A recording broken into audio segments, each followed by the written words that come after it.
Hi guys, welcome to TechTeam channel. Hope you're doing well. In this video, I'm gonna talking about how to find people or how to send a friend request in a stranger or random guy.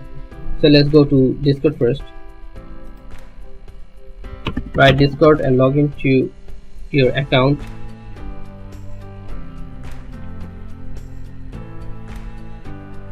So after logging to your account, you have to go here, direct message.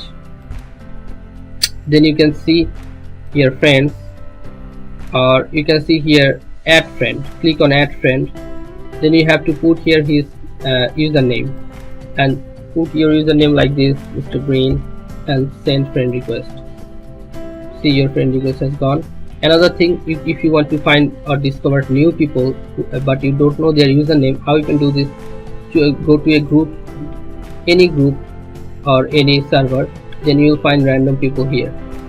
If you want to make friend request or make a send a friend request or invite or making friendship, just put the cursor on that specific person and right click on your mouse.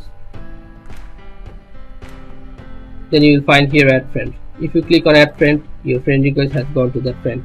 If he or she accept your friend request, you can see here your that friend. Okay, so guys, this is how you can find people on Discord or send request or making friends in Discord. So guys, if you find this video helpful, then please give a thumbs up and don't forget to subscribe the channel. Thank you so much for watching the video.